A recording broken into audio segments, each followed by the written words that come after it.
Fengal ചുഴലിക്കാറ്റിൻ്റെ ആദ്യ ഭാഗം കരതൊട്ടു, മധ്യഭാഗം കരതൊടുമ്പോൾ ഈ ചുഴലിക്കാറ്റിന് 90 കിലോമീറ്റർ വരെ വേഗം ലഭിക്കുമെന്നാണ് സാധ്യത. ചെന്നൈയിൽ നിന്ന് മുഹമ്മദ് റഹീസ് തത്സമയം ചേരുന്നു ഏറ്റവും ലേറ്റസ്റ്റ് അപ്ഡേറ്റ്സുമായി. ചെന്നൈയിലെ മഴയുടെ അവസ്ഥ എന്താണ്? ഇപ്പോഴും കാറ്റ് വീശുന്നുണ്ടോ? മറ്റ് കാലാവസ്ഥാ മുന്നറിയിപ്പ് എന്തെങ്കിലും വന്നിട്ടുണ്ടോ? വിവരങ്ങൾ.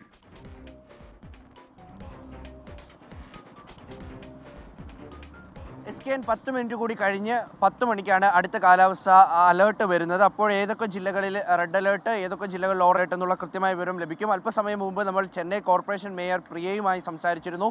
അവർ നൽകുന്ന വിവരം അനുസരിച്ചാണ് എങ്കിൽ അതീവ ജാഗ്രത പുലർത്തണം. പക്ഷേ ഭയപ്പെടേണ്ട സാഹചര്യം നിലവിൽ ചെന്നൈയിലില്ല. കാര്യം ഇപ്പോൾ ചെന്നൈയിൽ അടിക്കുന്ന കാറ്റും ഈ ഒരു ഫിൻജാൽ ചുഴലിക്കാറ്റിൻ്റെ എഫക്റ്റ് മൂലമുണ്ടാകുന്ന കാറ്റാണ്. അത് കുറച്ചുകൂടി വലിയ തോതിൽ ഈ കാറ്റടിച്ചിരിക്കും. കുറച്ചുകൂടി വേഗം കാറ്റിന് വരും. അതിനപ്പുറത്തേക്ക് വലിയ തോതിൽ ഭയക്കേണ്ട എന്ന് പറയുന്നുണ്ട്. ഒപ്പം സർക്കാർ സ്വീകരിച്ച മുൻകരുതലുകളൊക്കെയും അവർ നമ്മളോട് പങ്കുവച്ചിരുന്നു.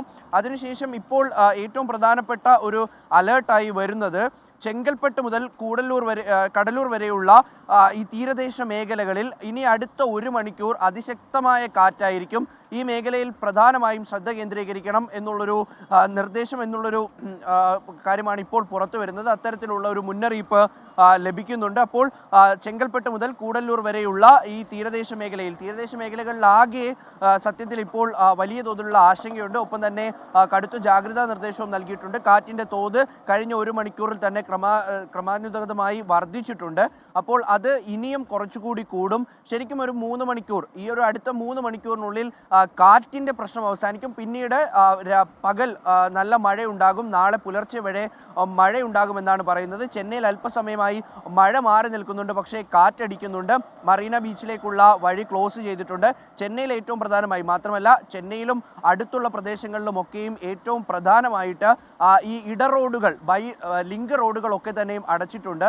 ഇപ്പോൾ ഏറ്റവും പ്രധാനമായും മെയിൻ റോഡുകൾ വഴി മാത്രമേ ഗതാഗതം അനുവദിക്കുന്നുള്ളൂ. പോലീസ് ഓരോ പോയിന്റുകളിലും ആളുകളെ തടഞ്ഞു നിർത്തുന്നുണ്ട്. ഈ രാത്രിയിൽ പ്രധാനമായും ചെന്നൈയിലും അടുത്തുള്ള ജില്ലകളിലുമൊക്കെ കാണാൻ കഴിയുന്നത്. മുഹമ്മദ് റഹീസാണ് ചെന്നൈയിൽ നിന്ന് വിവരങ്ങൾ നൽകിയത്.